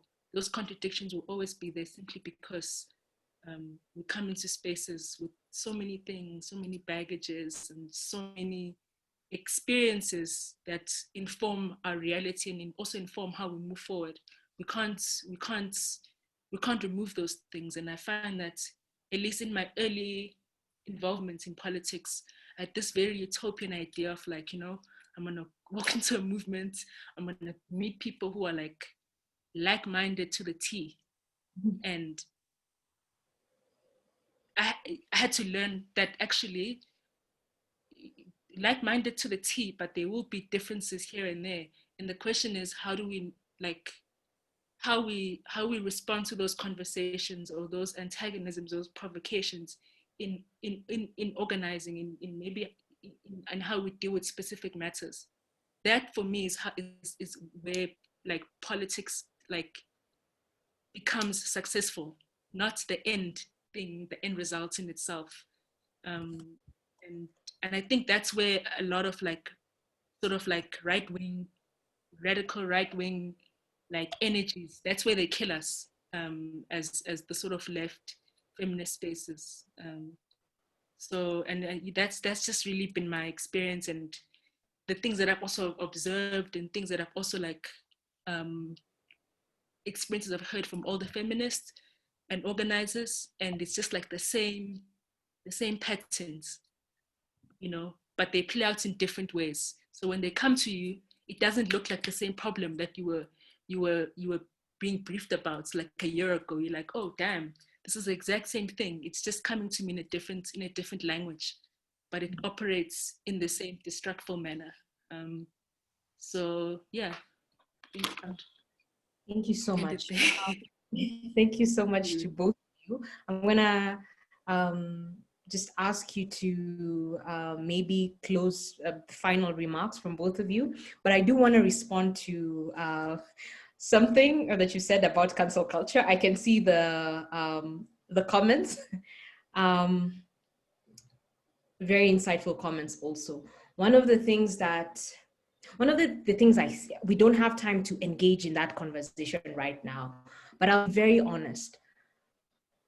I was away from social media, especially specifically Twitter, for 2.5 years after having a very, very present life on Twitter. And then in 2017, I left. I didn't delete my page, but I just stopped checking, didn't care, whatever. And I came back.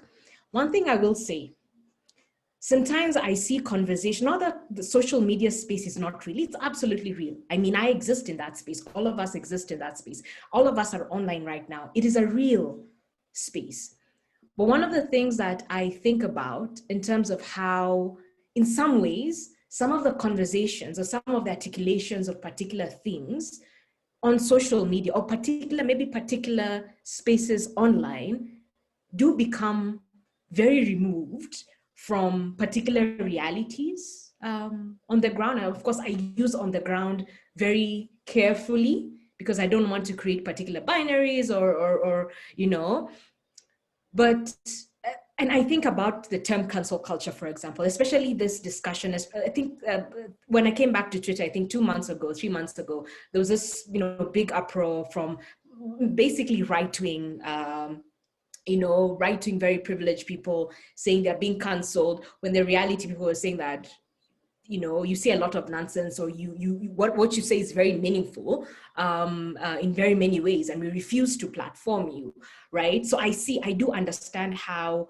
the term saying this cancel culture, I do understand how the right wing uses it, but at the same time, I'm going to be very honest and say that some of the conversations and in the ways that they happen online, and then you exist in a physical or just movement space, are so disconnected from one another, or actually it's not even a conversation that, particular, whether it's a, farmers movement or whatnot happens. And I think there's space to have a conversation about what cancel culture is. Does it even exist? But I will say this, as a feminist, as someone who has been organizing for over a decade and been in movements, definitely many of us enter movement spaces, as you said, Nombuso, with this utopia of everyone has to the T, you have to love anti-capitalism and Marxism and every feminist I love to the very, very, very T if you don't get out of the way. And this is not something that I am just saying, because I have seen this. I have seen how we can be very unkind to one another. One of the things that I find very important in organizing is the power of the power of political education. Because political education allows us to move from point A to point B. It allows us to come into a space and say that maybe this is where I am in terms of my politics, and you are here, but we share the same visions of liberation, and we could learn together, and we could dream together. And that, for me, is one of the things that I feel like we need to reclaim, recapture, and rethink. How do we engage how do we engage within a politics of care? How do we do that, right? And how do we treat each other as not disposable? Of course, as you said very early on, this is not a call to engage with people who will actually exact physical, whatever, violence, people who absolutely refuse to see you as human. This is not a call for that. But again, I say this as being part of different movements, feminist movement, the ecological justice movement, the whatnot movement. I'm going to be very honest and say, movement building work is difficult. It is not those it's not those revolutionary quotes we quote every single day on Twitter or Facebook, or when we are having a drink with one another. The actual work of building comradeship, of building community is so painful, is so difficult, right? Because as Fania left and said, and as what Kumba said, that at the end of the day, you are interacting with people who have been socialized into violence and who experience violence because of the particular systems that we find ourselves in. So there's room. I feel like and always feel the conversation about cancel culture, like I always feel like social media is not the space. Like there are a lot of conversations, I'm like, social media is important, it's a really fantastic space to raise consciousness and awareness, but I always think in my own opinion that I wish there were more communities in whatever other spaces after that consciousness raising, that people can be in community with one another to learn to listen and to speak radical truths. And for me, that is what I feel is missing. And I hope that to continue being someone, a feminist, a sister, a comrade, who opens up space for those particular kinds of conversations, because we will not get free. We will not get free until we have those deep conversations, until we see each other as human, until we don't treat each other as disposable, until we have an abolitionist politics, not just about prisons and the state, but even in the ways in which we treat each other. That's how it starts. Yeah, so I am so grateful for the conversation that we have had. I will let Kumba and Nombuso give a final word, and then we will close the space. Close this space and open it up to music. Thank you. Do you want me to start? Yes. I guess my final words are thank you. Thank you in the etymologic sense of my first language, which is Bamba, Iniche, which is the way we greet each other.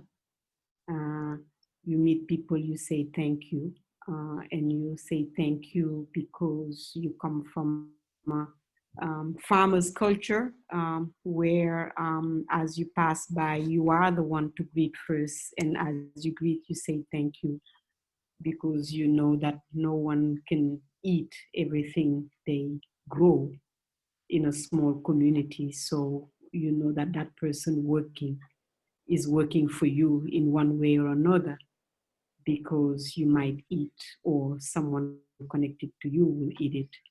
So thank you for everything you do, you are, for everyone who is here, as what you do benefit me or people that I love, or that love me.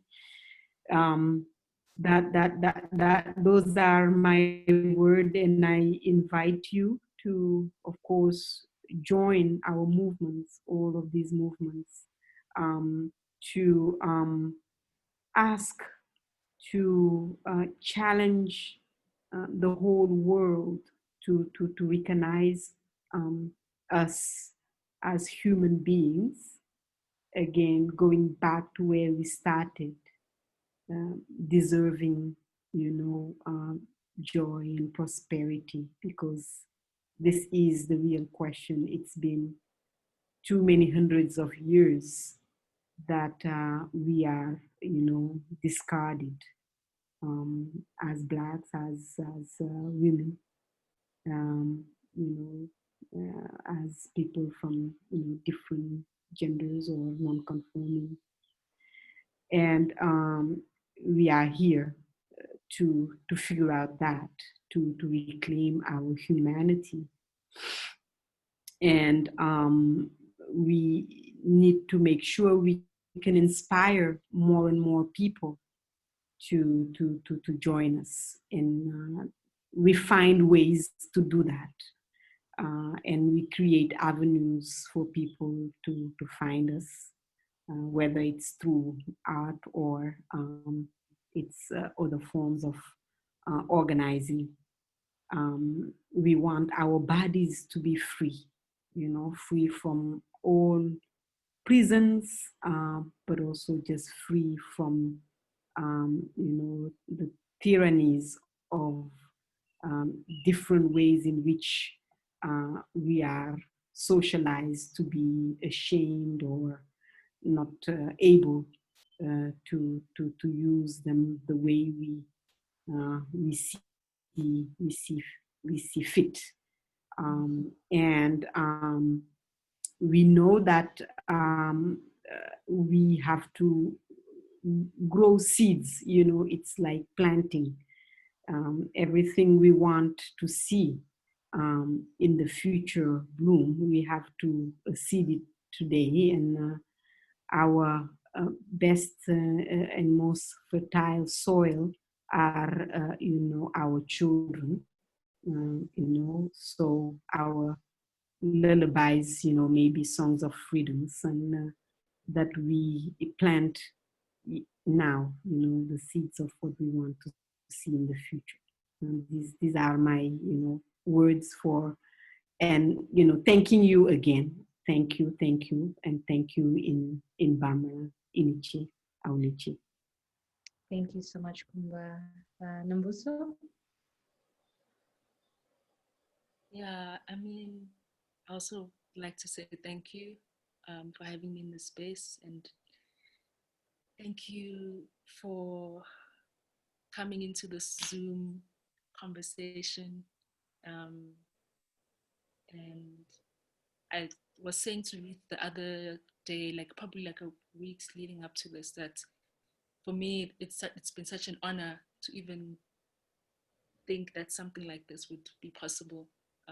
Because in most cases, there aren't a lot of spaces where where like political arts education is taken seriously, where like at least there's space to present the kind of work that focuses on music or art as a weapon of struggle, as a weapon of like how to be human, and a space to interrogate the ways in which like art, at least the ways in which Black people, Black women have used like music and these expressions as a way of like to sort of solidify their subjectivity, and ways to be happy, ways to feel sad, ways to feel joy, and ways to express all these human emotions.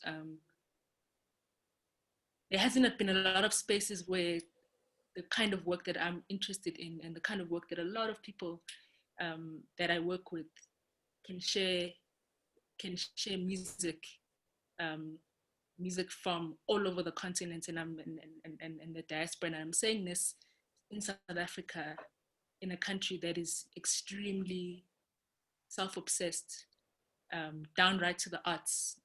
We listen to our own music. We're obsessed with our own politics. We don't always look out. And I think for me, being in this conversation has been quite important, taking away the importance of a borderless, rather, let me just put it that way, borderless kind of interaction and expression of, you know, our politics. So for me to be able to do this through music has been honestly, I don't have the words to express it, but this is precisely like the audience of people that I would love to share music with. And you know, these are the types of gatherings that actually inspire me, but I don't always get a chance to engage them. So from that point of view, I'd like to say thank you, and thank you, and thank you, and thank you. And I hope the next segment of this responds to some of the questions that I've seen, and the reflections that have come up in the chat rooms, and also respond to some of the provocations that like Ruth set up for us and the responses from Kumba and Fania. Thank you so much. Thank you so much. Thank you so much, Kumba. Thank you so much. Thank you so much, Nambuso. It is such an honor to be in community with you. Thank you to every single person who was on this call. I especially the questions and the provocations. I'm just thinking about how to, you know, we're going to take them and think with them, and hopefully you can engage more. As I said, we can intentionally choose to continue being in community with one another, but we have to keep talking and engaging. That is, I'm grateful for everyone who has been here. has meant the world to me. And I mean that from the bottom of my heart. Thank you so much to the Feminist Republic. I understand they want me to close, so I will close also for the Feminist Republic. Thank you so much for the kind of comradeship that we have had in bringing this to life. The final conversation is going to be next week at a time like this with Wangoi Kamonji and Oshibudi Motimele. And I believe the original panelist, Crystal, will join us next week. She had an emergency, she's reached out. She's very apologetic for not being here. We will also have music from Nombuso next week. Next week, Nombuso is proper full-time DJ, music curator, our feminist music comrade. And we will be sharing also this set. This conversation is recorded. It will be sent to you. We will share it on social media. Nombuso's sets will be shared on social media and also on email. Please register for next week. If you can't, please ask others to register for next week's final conversation, where we really get into the infrastructure and the structure that Pumi has just said about getting free. What are those structures? What is the infrastructure for us to get free together? Thank you very much, Nombuso. So you're welcome to stay and listen to, after Nombuso's set is over, we'll close the room, but feel free to stay. Just leave your computer on, do what you need to do and listen to the music. Thank you so much, in lots of love and solidarity. Nombuso. Since we met you people 500 years ago, look at us. We've given everything. You are still taking. It's true. I mean, where would the whole Western world be without Africa? Our cocoa, our timber, our gold, our diamonds, our platinum, our whatever. Everything you are is us. I don't believe in the myth of the angry black woman. I believe in the magic of blackness. See, we are the builders. We are the bridges. We are the connections that stick and that lead you to riches. You wonder where they got it from? Well, they got it from us. Their novelty is our natural. Their rehearsal is our off the cuff. If you ever feel not enough, know this.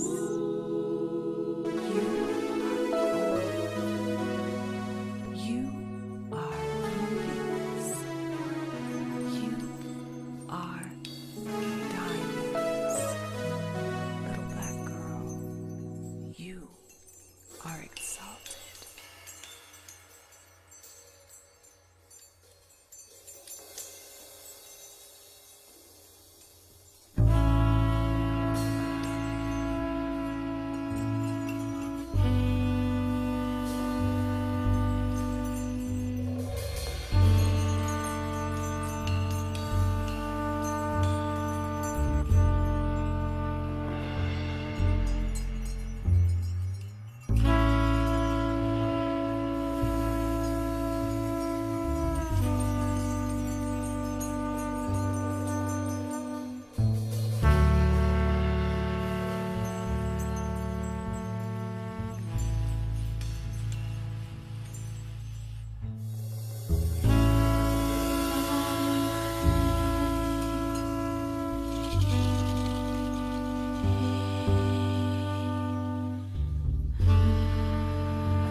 Are we at the end, Nambuso? Yes, we are. Aww. Thank you so much. Thank you to everyone who's stayed to listen. As we said, we will send this out. I'm thinking that maybe you could type the email address, Feminist Republik. Maybe you could type the email address here, and just in case, so just in case someone didn't click on send us more information, they can just type the email here, and you can send them an email, and you will receive everything that needs to be sent. Melissa, Shinaz, or Zanele? Thank you so much, everyone. It's been a pleasure. Thank you for giving us your time, and like we stole a little. See you next week. Keep it locked. Thank you. We'll be sending you an email with the information for next week's registration. Thank you. Please. Thank you so much to everyone. Bye-bye. Have a good evening, or good morning, or good afternoon. All right. Bye-bye. Good night. Bye. Thank you.